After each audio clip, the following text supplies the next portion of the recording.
네, 안녕하십니까. 아라캐스트 윤성민입니다. 오늘 처음 보는 얼굴이 옆에 있는데요. 인사 부탁드립니다. 네. 안녕하세요. 또 오프닝 검사를 맡아서 지금 도와드리고 있는 조민 리더라고 합니다.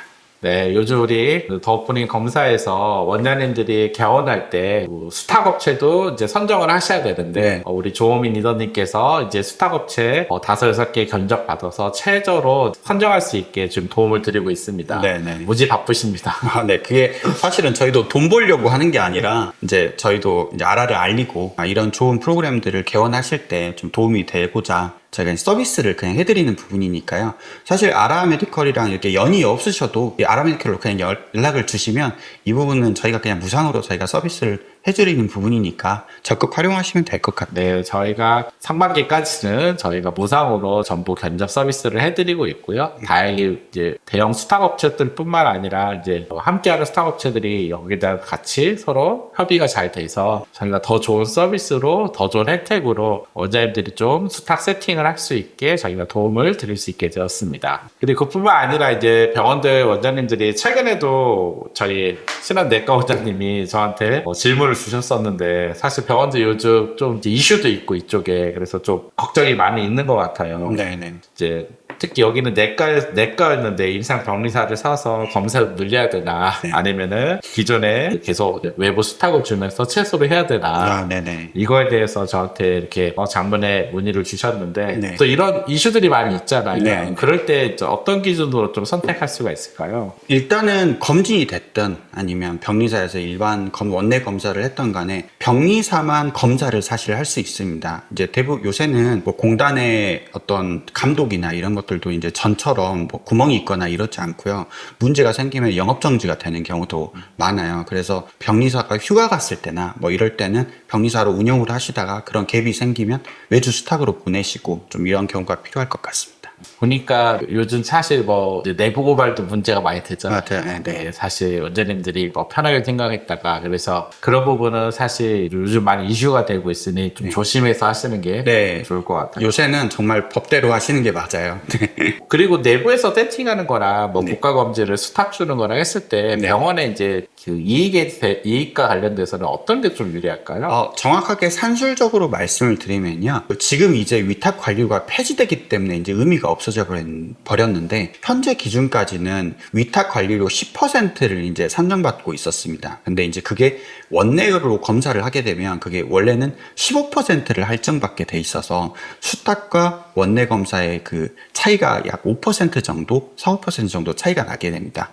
근데 이제 거기에 질가산이라는 부분이 돼 있어서 이제 거기는 수탁에서 질가산을 얼마를 받는지 또 우리 의료기관에서 질가산을 얼마를 플러스를 했는지에 대해서 조금의 차등은 있어요. 그렇지만 그래도 원내 검사로 하시는 게 조금의 이득은 된다라고 말씀을 드리고, 사실은 원내 검사로 검사를 하시면 원장님들이 가장 걱정을 하시는 게 시약 말고도 뭐 소모품이나 QC나 칼리브레이션 다 잡아야 되는 거 아니야? 맞습니다. 근데 이제 어쨌건 병리사를 세팅을 하시고 고용을 하셨다면은 결국에는 원내 검사를 하시는 게 환자한테 바로 데이터가 나가는 내과의 어떤 이미지도 있고요. 가져가시는 이점이 좀 많습니다. 아니 뭐 이제 내과 같은 경우는 이제 임상병리사를 둘 수 있는데 네. 이제 임상병리사를 두지 못하고 최소한의 네네네. 이제 의사와 네. 그 뭐 간호조무사만 운영한다든지 이렇게 네. 할 수 있는 최소한의 어떤 검사도 있을까요? 그거는 검사는요, 우리나라 의료법정으로 체열까지는 간호조무사가 할 수 있습니다. 하지만 검사를 돌리는 영역은 임상병리사의 고유 업무입니다. 그래서 사실상 위법이 되고요. 만약에 그거를 그냥 병원에서 임의적으로 한 거는 뭐 할 수는 있겠지만 좀 문제의 소지가 될 수 있는 부분이라서 그런 것들은 꼭 상담을 주시면 될 것 같습니다. 의사가 직접 검사할 때 하는 경우도 덜어 있는데요. 시간과 이제 좀 비효율적인 부분이 되고, 사실 이제 이런 경우가 많습니다. 검사를 직접 그 원내에서 하시지 않으셔도 이제 수탁에다 보내시는 거는 간호조무사 선생님께서 해주실 수 있거든요. 그렇게 진행하시는 병원은 있으시죠. 보통 수탁도 이제 우리 뭐 통증위원이라든지 이렇게 수탁이 많이 안 나오는 이제 검사가 많이 안 나오는 데들 같은 건 또 수탁업체 찾거나 막 진행하는 게 좀 이렇게 쉽지 않을 때도 있는데 그런 경우도 또 도움을 많이 주실 수 있나요? 네, 그 재활의학과, 뭐 신경외과, 통증학과 원장님들이 가장 어려워하시는 부분인데 이제 수탁 계약 업체 찾으실 때 사실은 우리 병원에서 이제 검체가 그렇게 많이 나오지 않을 때는 수탁 업체에서도 그 검체를 수거해서 검사를 해드리는 게 좀 비효율적일 수 있어서 알맞은 계약 조건을 찾기가 좀 어려우실 수 있습니다. 그런 경우에도 저희 아라에게 연락을 주시면은 알맞은 계약 조건을 최대한 찾으실 수 있도록 저희가 노력을 다하겠습니다. 그리고 보통 또 제 생각에 검사할 때 네. 이제 비급여 검사들도 많이 있잖아요. 아, 네네네. 사실 병원들이 수익적으로 잘 만드는 게 점점 어려워지고 있는데 네. 그래서 저는 사실 안과 세팅할 때 수술을 하는 안과다 보니까 검사를 좀 많이 세팅하라고 그랬어요. 가치를 올려서. 네네. 왜냐면 우리나라 워낙 수술 수가가 낮으니까 너무 걱정도 많고 그렇죠. 사실 이렇게 움직일 수 없지만 저는 사실 브랜드 가치라는 걸 잘 만들면은 네. 소비자들이 필요한 검사는 돈을 내고 충분히 받을 수 있는 우리나라 어떤 국민적 수준이 된다. 네. 그래서 근데 진짜로 거기는 되게 비싼 검사는 이제 다 세팅했는데 잘해요. 아, 네. 그래서 오히려 지금 비용이 문제의 단가로 바뀌어서 처음에는 수익이 문제의 단가였는데 지금은 비용이 문제의 단가로 될 정도로 이제 어떤 수익이 많이 올라가셨는데 그래서 저는 사실 그런 세팅이 가치를 잘 만들어서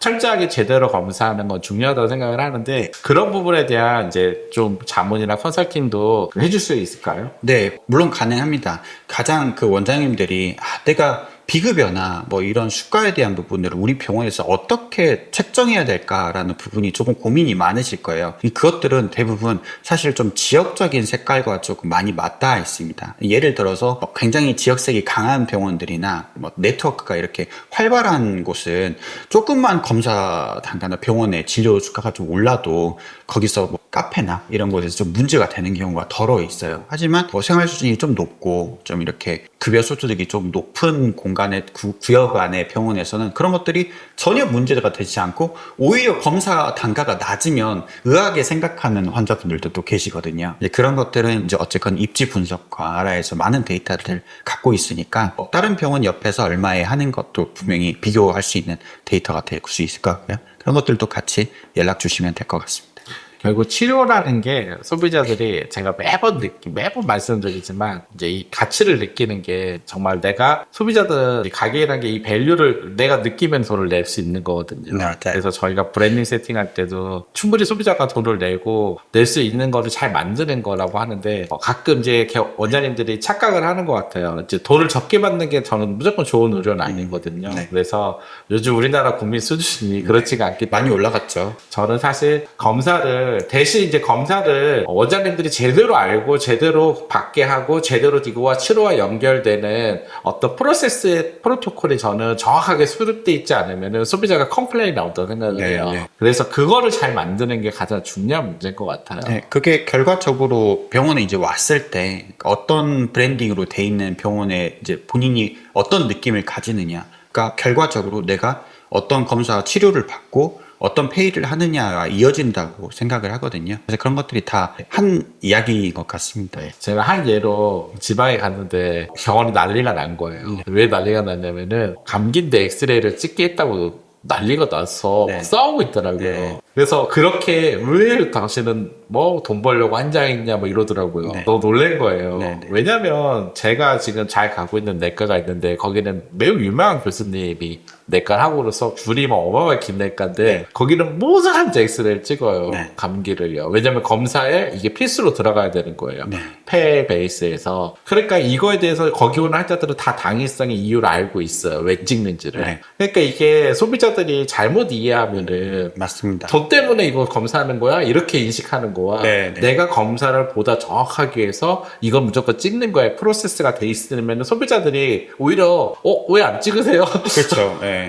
그래서 거기는 무조건 그래서 저는 이게 너무나 당연하다고 생각했는데 환자가 또 막 그렇게 하는 거 보고서 와 이게 참 힘들겠다. 그거는 결국 커뮤니케이션 문제구나. 맞습니다. 결국 병원에 우리 치료 프로토콜에 이 검사와 더 정확한 치료가 잘 연결돼 있으면 네. 그리고 이거에 대한 가치를 제대로 밸류를 주면은 소비자들은 충분히 가치를 느끼 돈을 내거나 검사를 하는데 이런 게 안 돼 있으면은 맞습니다. 그냥 요즘 병원을 의심하잖아요 소비자들이 다. 그런 게 안 돼 있으면 결국 그 지역에 그 환자들의 성격들이 다 있을 거예요. 보편적인 성격. 그러니까 그 보편적인 성격이 보편적으로 내가 진료를 한번 받았을 때 얼마를 지출할 수 있는가의 그 한계가 다 분명히 있을 거라고 생각을 하거든요. 근데 그거를 브랜드로 높여야 되는데 높이질 못하면 이제 그런 것들과 계속 부딪히게 되는 거죠. 네, 요즘 많은 원장님들이 이제 찾아주셔가지고 저희가 조호민 리더님이 많이 바쁜데요. 어쨌든 2026년도에 이런 혜택을 드리려고 하고 있으니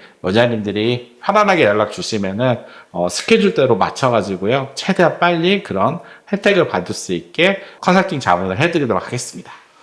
네, 오늘 이렇게 출연해주셔서 감사합니다. 네, 감사합니다.